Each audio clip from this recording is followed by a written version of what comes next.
Saviez-vous qu'en tant qu'adulte, il y a plusieurs attitudes à adopter pour venir bien stimuler et soutenir le développement du langage de votre enfant?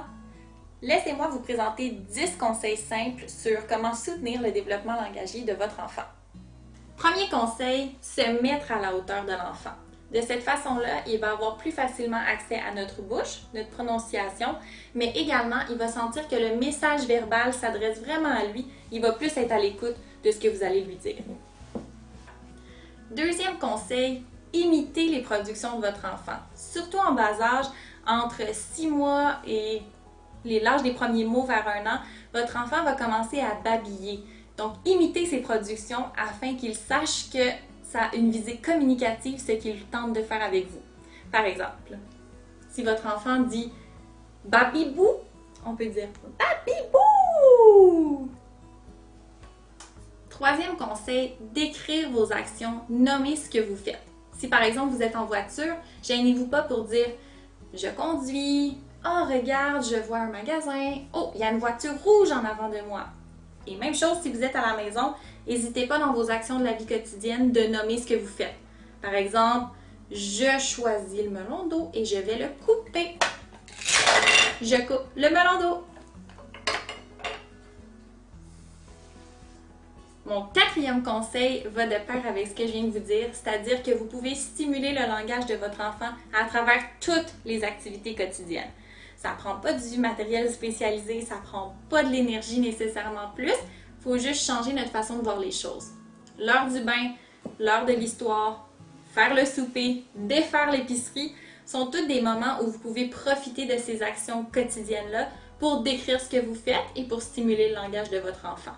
Par exemple, dans l'heure du bain, on peut dire « je lave ton coude »,« je lave ton ventre »,« je lave ton épaule » et de cette manière stimuler le vocabulaire des parties du corps.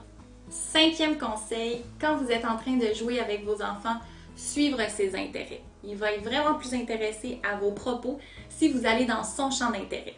Si par exemple, je suis en train de jouer avec ma maison et que l'enfant veut simplement jouer avec mes animaux de la mer, bien, je peux lâcher un petit peu mon scénario de la maison et aller avec son scénario à lui ou intégrer nos jeux ensemble. Donc, si par exemple, il n'arrête pas de me parler du requin, je peux dire « ah oui, le requin a des grosses dents, il vient manger la maison! » Donc, on intègre les intérêts de l'enfant à nos activités de stimulation langagière. Sixième conseil, c'est de reformuler les propos de votre enfant. C'est-à-dire que si vous entendez quelque chose qui est incorrect au niveau du langage, n'hésitez pas à redire ces propos de la bonne manière. De cette façon-là, vous êtes sûr que la dernière chose qui est arrivée à son oreille est la bonne forme. J'en profite pour vous dire qu'on essaie de ne pas demander aux enfants de répéter. Souvent, c'est un réflexe qu'on a en tant qu'adulte de demander à l'enfant de répéter pour se corriger, mais cette façon de faire-là ne sera pas positive au niveau du langage et de la communication. Donc, on fait juste reformuler ce qu'il a dit de la bonne façon et on sait que la dernière chose qu'il a entendue sera la bonne forme. Par exemple, si votre enfant vous dit « moi veux pomme », on peut reformuler en disant « ah ouais, je veux une pomme ».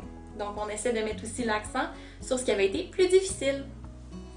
Septième conseil, toujours dans l'optique de ce que je viens de vous expliquer, on veut être un bon modèle de langage pour son enfant. C'est-à-dire que notre façon de parler, on veut que ça soit la plus efficace, la plus solide, pour être sûr que tout ce qu'il entend, tout ce qu'il va absorber, va être des choses que s'il réutilise par lui-même, vont être très gagnantes.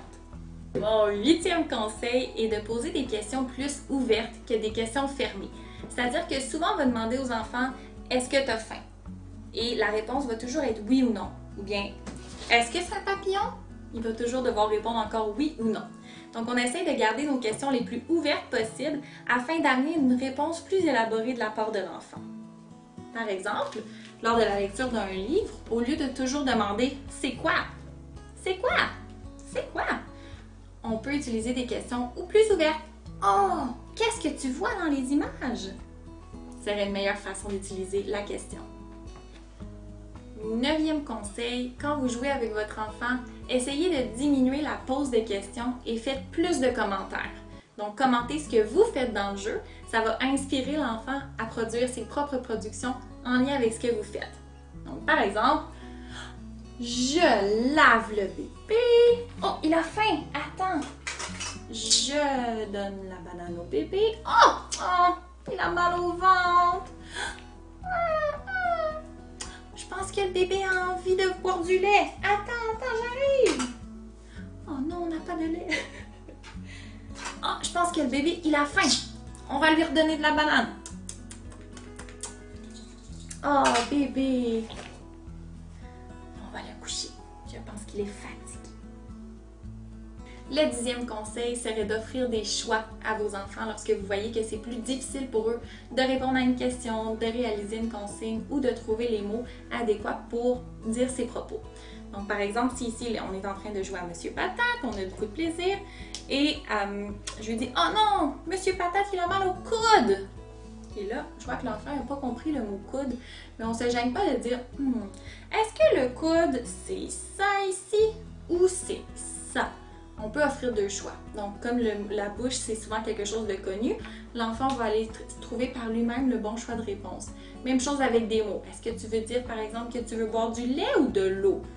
L'enfant va ensuite dire par lui-même. Et comme ça, la réponse va provenir de lui et qu'il n'y aura pas juste à acquiescer à votre phrase, ça va être plus facile pour lui de se souvenir de ça et de le réutiliser dans une prochaine fois. Donc, vous voyez qu'on est des meilleurs modèles pour nos enfants quand on reste à l'affût de ces suggestions-là.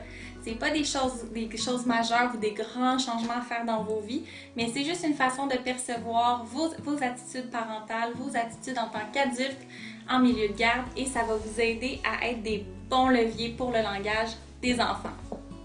Gardez en tête que bien que votre enfant, même s'il est encore très jeune et qu'il n'est pas encore à l'étape de parler, il y a plusieurs habiletés langagères qui sont en train de se développer.